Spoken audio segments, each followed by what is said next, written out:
Melanie Modi एक मर्तबा फिर टॉक ऑफ द टाउन बन चुका है। भारतीय वजीर-ए-आज़म नरेंद्र मोदी जिस एक कंपोज्ड स्टाइल से जॉर्जिया मेलोनी से मिले, और आपको पता है कि जॉर्जिया मेलोनी बहुत बड़ी फैन है नरेंद्र मोदी साहब की, बहुत बड़ी फैन है जॉर्जिया मेलोनी साहिबा। उनके रोम पहुंचने पर जॉर्जिया मेलोनी ने उनका स्वागत भी किया, जिसको लेकर एक पोस्ट उनकी तरफ से किया गया है और उसमें लिखा गया है, स्वागत है मेरे दोस्त। अब जारी बात है इंटरनेट मतलब समझें कि वो जिसे कहते हैं ना खिड़की तोड़ रश। वो बड़े ही शौक से उनकी बात सुनती हैं, बहुत कीनली उनसे डिस्कस करती हैं हर बात और उनको बहुत इम्पोर्टेंस देती हैं। और दोनों के बीच जब जब मुलाकात होती है एक अलग ही तरह की बॉन्डिंग नजर आती है। भारत की इकोनॉमी के लिए भी इस तरह के जो समिट्स हैं वो काफी इम्पोर्टेंस रखते हैं, तो यही रीजन है। अगर आप नरेंद्र मोदी को देखें तो मेलोनी जो है वो खुद ही सेल्फियां ले रही है, अपने इंस्टाग्राम पे चढ़ा रही हैं। जो वजीर आजम नरेंद्र मोदी साहब की तरफ से उनको कहा गया कि जनाब ग्रीट किया गया उनके जो डे है, और उसके ऊपर इटली के लिए और इसी के साथ जो है और भी काफी गुफ्तगू हुई बायलैटरल इश्यूज, टाई स्ट्रेंथन करने की बात। तो भाई टाइज और कितनी स्ट्रेंथन करनी है, आप ये तस्वीर देख रहे हैं।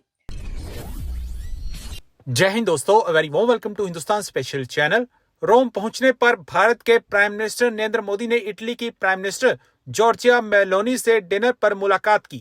इस दौरान दोनों नेताओं के बीच विभिन्न महत्वपूर्ण विषयों पर विस्तृत विचार विमर्श हुआ। प्राइम मिनिस्टर मोदी ने सोशल मीडिया पर जानकारी देते हुए बताया कि यह मुलाकात बेहद सार्थक रही, जिसमें दोनों देशों के बीच सहयोग बढ़ाने और आपसी साझेदारी को मजबूत करने पर चर्चा हुई। उन्होंने कहा कि बातचीत के दौरान कई वैश्विक और द्विपक्षीय मुद्दों पर विचारों का आदान प्रदान किया गया।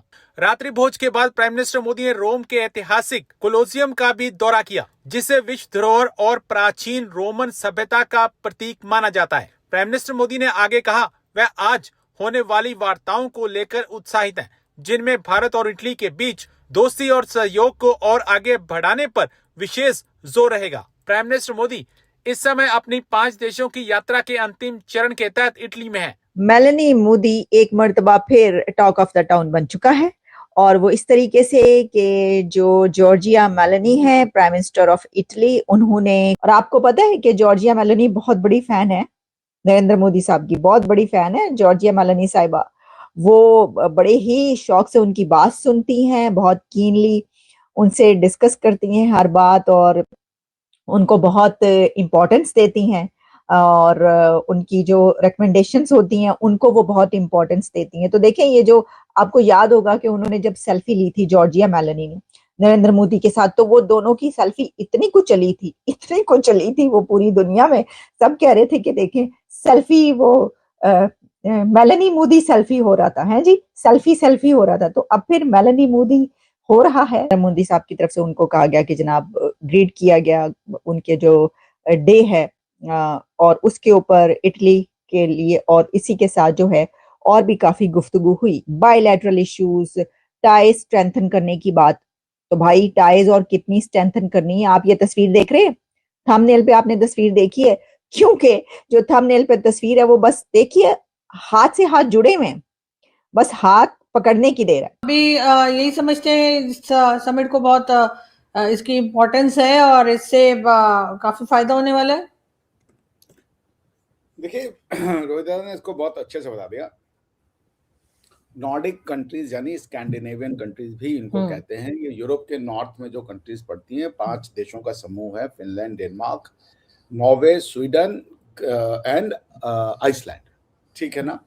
तो ये कंट्रियां जो हैं, ये अगर आप ग्लोब को देखें तो ये नॉर्थ में पड़ती हैं, ये जो नॉर्दर्न हेमिस्फेयर है उसमें पड़ती है, ये आर्कटिक के पास है। आपको पता है 2 पोल हैं, साउथ पोल और नॉर्थ पोल, ठीक है ना। तो जो नॉर्थ पोल है उसको आर्कटिक कहते हैं, साउथ पोल को एंटार्क्टिक कहते हैं। तो आर्कटिक के पास जो है बहुत ज्यादा रिजर्व्स हैं जो मिनरल्स के, जो अभी तक यूज नहीं हुए हैं। आर्कटिक का एरिया एक ऐसा एरिया है जो किसी की कंबाइंड सोवरेनिटी नहीं है वहां पे। आर्कटिक जो जोन है, जो एरिया है, उसको 7 कंट्रियां मिल के चलाती हैं through an Arctic charter, Arctic treaty. उस ट्रीटी में उस एरिया में 7 या 8 कंट्रीज हैं मेरे ख्याल से, अगर मैं गलत नहीं हूं, जिनकी कंबाइंड सॉवरेन क्लेम्स हैं, जिनके सॉवरेन राइट्स हैं। उनमें है रशिया, कनाडा, अमेरिका और ये नॉर्डिक कंट्रियां जो हैं, ये सारे अपनी उनकी सॉवरेन क्लेम है। उसके अलावा आर्कटिक के जो रिसोर्सेज हैं उसमें आर्कटिक के गवर्नेंस सर्कल में इंडिया भी एक ऑब्जर्वर की हैसियत रखता है, एक ऑब्जर्वर की तरह वहां पे वो पहुंचा हुआ है। So over the period of time जो नॉर्डिक कंट्रियां थी और जो आर्कटिक का गवर्नेंस था, उसमें चाइना बहुत इंपॉर्टेंट रोल प्ले कर रहा था, बहुत इन्फ्लुएंशियल रोल प्ले कर रहा था, बहुत एग्रेसिव रोल प्ले कर रहा था। सो जब से रशिया का यूक्रेन पे अटैक हुआ है, ये जो नॉर्डिक कंट्रियां हैं, इन सब की पास्ट जो है वो रशिया से मिलती है। जैसे फिनलैंड 1925 तक रशिया का पार्ट हुआ करता था, ठीक है ना। ये पूरा जो है लिथुआनिया, एस्टोनिया, ये सब उसी से CIS से निकले हुए हैं, मतलब रशिया से निकली हुई कंट्रियां हैं, जो रशियन USSR का पार्ट हुआ करती थी। Let me correct my self, not Russia से निकली हुई कंट्रियां, बट USSR का पार्ट हुआ करती थी। तो ऐसे में रशियन यूक्रेन जो वॉर है उसने इन कंट्रीज को थोड़ा भयभीत भी कर दिया है। तो ये अपनी डिपेंडेंस जो है वो चाइना से हटाना, नंबर 1, कि वो चाइना के ऊपर ओवर डिपेंडेंस नहीं रखना चाहती। चाइना को वो ऑल्टरनेटिव रशिया नहीं बनना देना चाहती है, क्योंकि चाइना भी उसी तरीके की एग्रेसिव पॉलिसी रखता है दूसरे देशों के प्रति जो रशिया लगता है। तीसरा, दे वांट कि जो इंडियन मार्केट है उनका उनको एक्सेस मिले। आपको पता है कि एक समय जो विश्व में मोबाइल की कंपनी राज करती थी वो नोकिया होती थी, और वो इन्हीं, मेरे ख्याल से अगर मैं गलत नहीं तो स्वीडन की कंपनी थी या नॉर्वे की, अब ऐसे किसी की कंपनी थी। एरिक्सन है, सोनी के साथ उनका जो आया था। एरिक्सन बहुत बड़ी कंपनी है आज की डेट में भी। ग्रामीण जो फोन आते हैं वो भी मेरे ख्याल से उधर ही कहीं किए हैं, अगर मैं गलत हूँ तो मुझे ठीक कर दीजिएगा आप लोग। तो मेरे कहने का मतलब है कि उनके पास बहुत टेक्नोलॉजी है इंडिया को देने के लिए। अच्छा, इंडिया का क्या लाभ है? सबसे बड़ा लाभ है वो है क्लीन एनर्जी की जो टेक्नोलॉजी है। UNFCCC के अंदर में, United nation framework convention on climate change, उसके अंदर में जो ग्रीन हाउस गैसेस है उनको कर्व करने के लिए आप गैसेस को जो बेचने और खरीदने के अलावा कंट्रोल कर सकते हैं through clean development mechanism, CDC कहते हैं वो, उसके थ्रू।